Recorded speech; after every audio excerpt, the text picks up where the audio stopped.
Vamos a esta temática, desarrollo de la sexualidad, problemáticas de nivel inicial.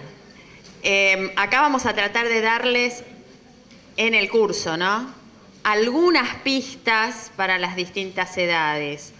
Yo me estoy atajando, porque después de haber desarrollado varias veces este curso, nos dicen, ay, bueno, sobre todo si vienen profesoras, maestras de nivel inicial, dicen, ay, bueno, y esta clase, yo quiero mucho más. Y bueno, si le damos mucho, se queda el otro sin nada, ¿entiendes? Entonces, es un poquito para cada uno. Trataremos de ajustar lo más posible para que puedan, que sean jugosas las clases, dentro de lo que se puede.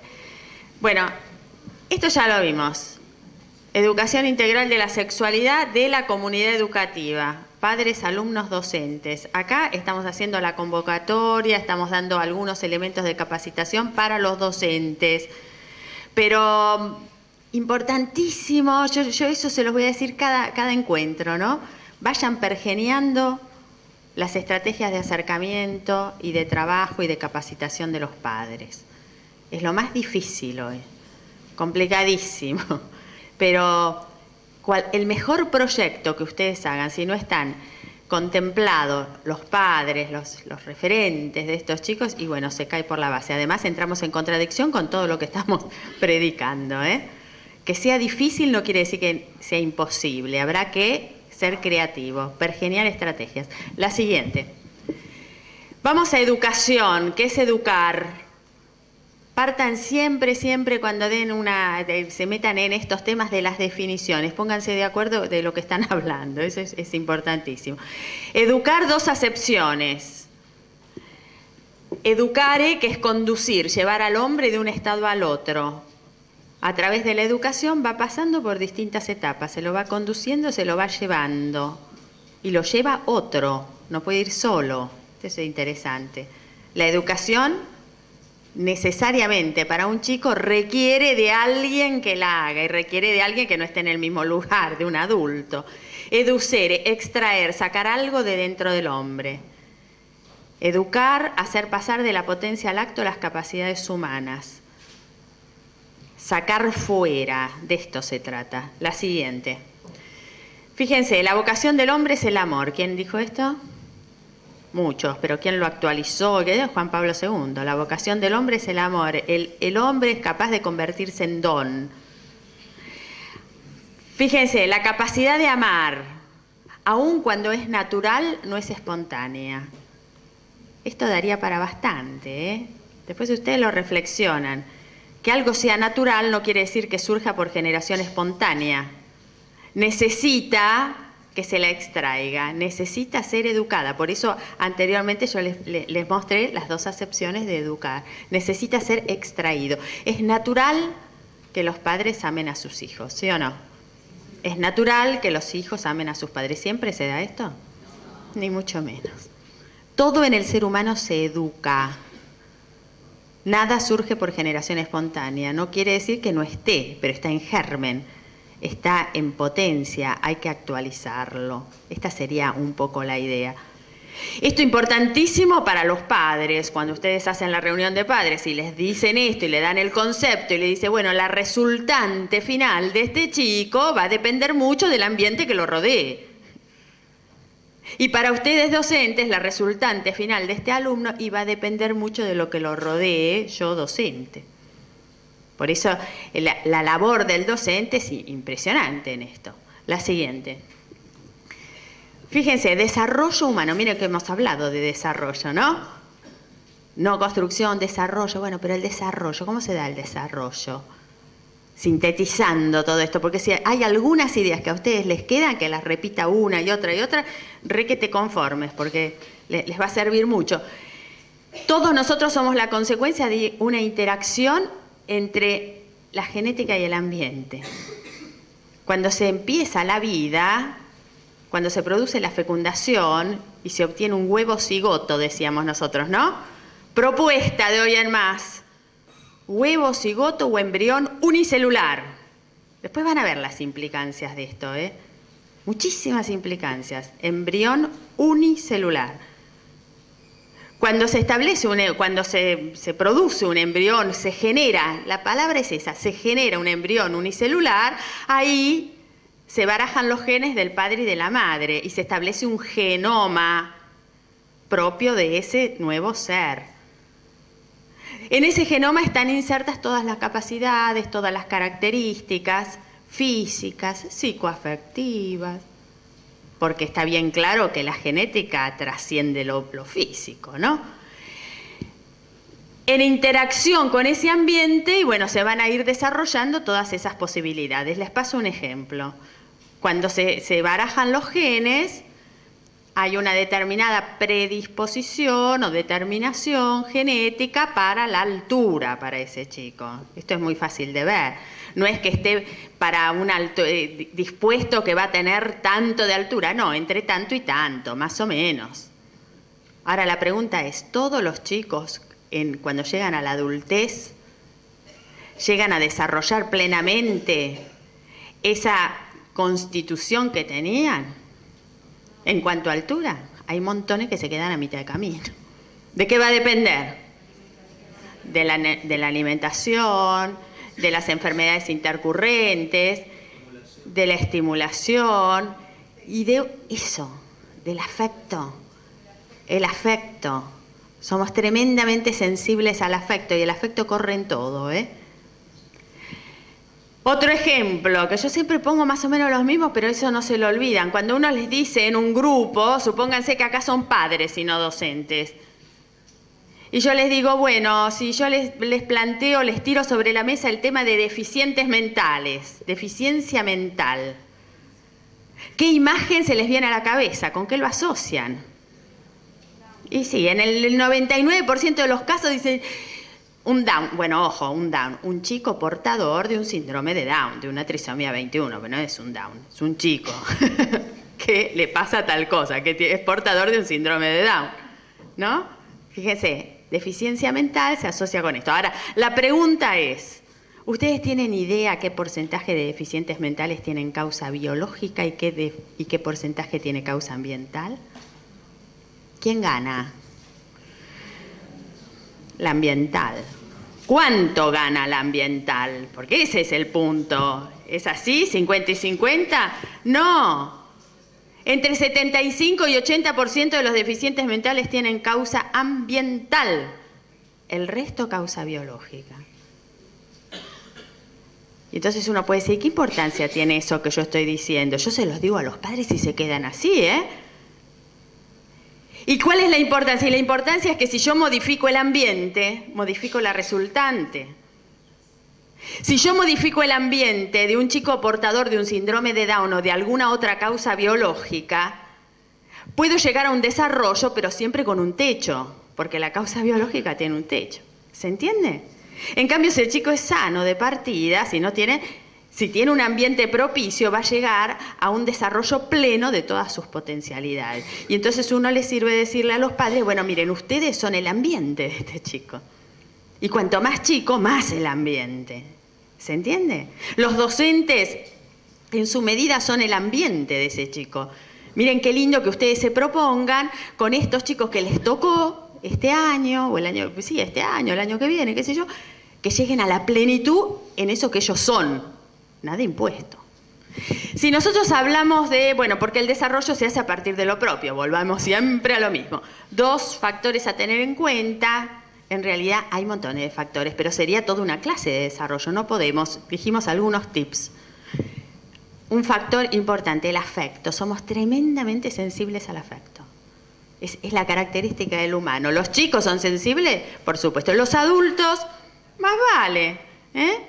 Una normativa, una propuesta, una qué sé yo, mediatizada por el afecto es una cosa, y si no, despierta muchísimo. Entonces el afecto es fundamental. Y la otra, el tiempo. ¿Qué quiere decir esto? Y que nos desarrollamos en el tiempo y que hay un tiempo para cada cosa, ya lo dice el Eclesiastés. ¿Y por qué uno dice esto de tanto el respeto de los tiempos? Primero, conocimiento.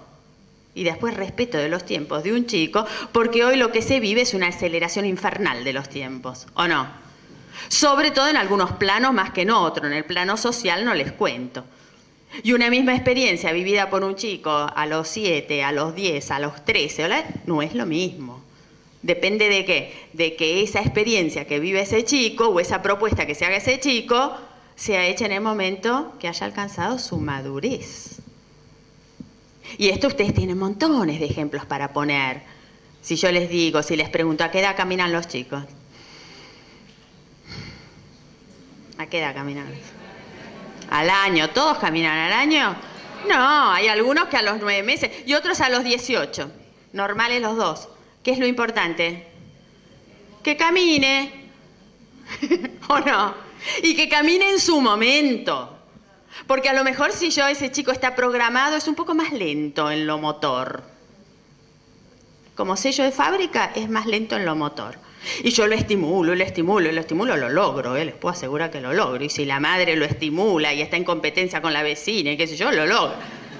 Ahora, ¿cómo camina? ¿Cómo empieza a caminar? Ese que estaba programado para caminar, qué sé yo, a los 18 o a los 16. Y a los 10, y bueno, sin confianza básica. ¿No hay cosa más lindo que empezar a caminar un chico, o no? Cuando realmente está en su momento, se lleva el mundo por delante. Es una maravilla. Respeto del tiempo. Y les cuento un ejemplo que yo siempre lo pongo porque no se lo olvidan, porque es tan burdo que, bueno, el ejemplo del huevo frito. ¿Qué le pasa a un chico de 3 meses que le doy un huevo frito? Exactamente, revienta, muy bien dicho, revienta. Ella le agregó el hígado, bueno, no importa, revienta, tiene una fenomenal diarrea, ¿sí o no? Revienta, un chico de...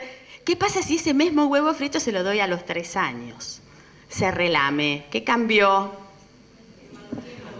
La maduración de las enzimas digestivas, porque las enzimas las tenía desde la época intrafetal, desde la vida fetal, intraútero. Pero no estaban maduras. Esto lo pueden aplicar a todos los planos de la persona.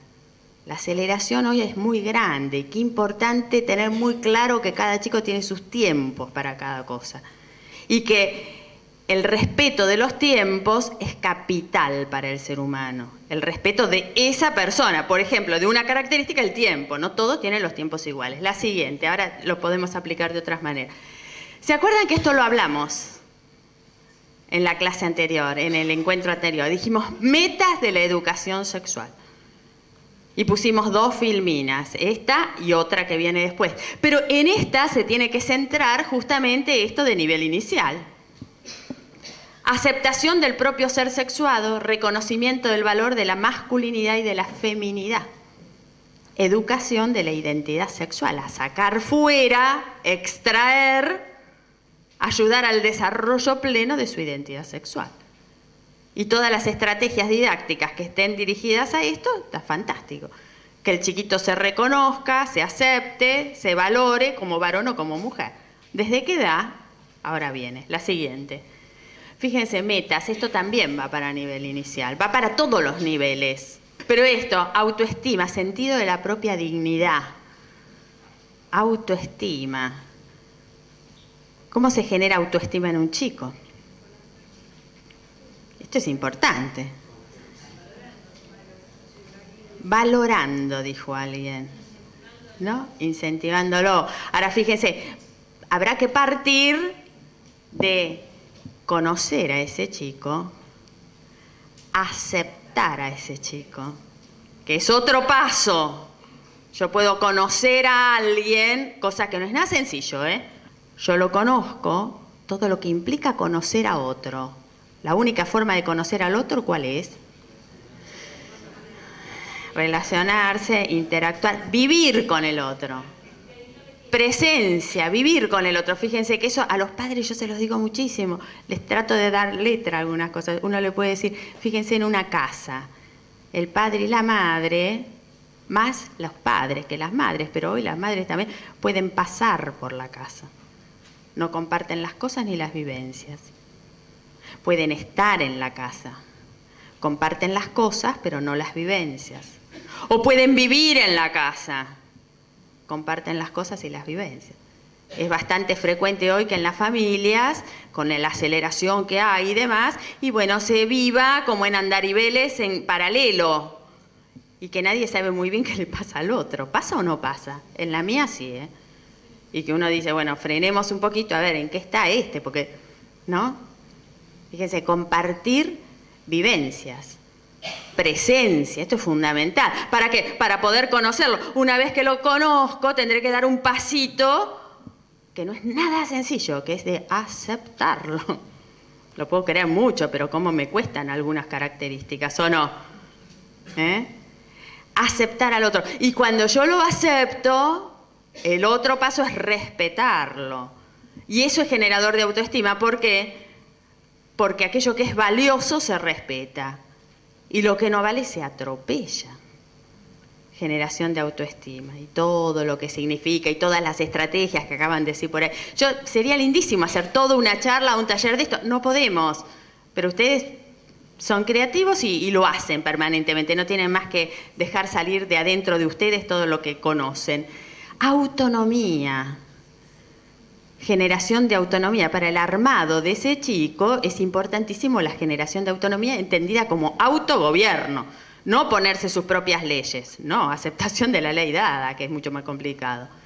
Autogobierno. Para eso ese chico desde muy chiquito tendrá que conocerse, aceptarse, poseerse. Y ahora vamos a ver algunas estrategias, algunas formas para esto.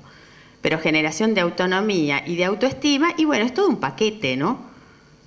Y esto desde muy, muy, muy, muy chiquititos. A mí me hace una gracia bárbara cuando me llaman a hablar con chicos, con padres o con chicos adolescentes, qué sé yo. En la adolescencia se recicla lo que se sembró antes, se hace el trabajo práctico de lo que se sembró antes. Y si no se hizo nada, y bueno, es más arduo, se puede, y sí, bueno, esa es la grandeza del ser humano, siempre se puede, pero con muchísima más dificultad. La siguiente, desarrollo de la sexualidad. Este es el esquema que da García Oz, ¿no? Las distintas etapas en el desarrollo de la sexualidad. Nosotros vamos a hablar de las tres primeras: discriminación social, discriminación genital y comienzo de la identificación, porque estamos hablando de chicos de nivel inicial, ¿no? Antes de los 6 años. Antes de los 6 años cumplen con estas tres etapas o transitan estas tres etapas. Por decir cumplen no me gusta, me parece que no pega. Pero antes de entrar en eso, veamos esto. Padres, modelos identificatorios. Los padres son modelos identificatorios en todos los órdenes de la vida y también en lo sexual. ¿Cómo aprende un chico qué significa una mujer, qué es una mujer, qué sé yo? Y bueno, mirando a su mamá, que es un varón, mirando a su papá. Yo les digo muchas veces a las chicas, séptimo, octavo, noveno, ¿y ustedes cómo saben? ¿Qué es ¿Cómo aprendieron a ser mujeres? ¿Les dieron clase? ¿Tienen horas de...? No, miran a su mamá, ¿o no? Y lo mismo para el otro, para el varón. Los padres modelos identificatorios, y para que sirvan como modelos identificatorios, dos condiciones.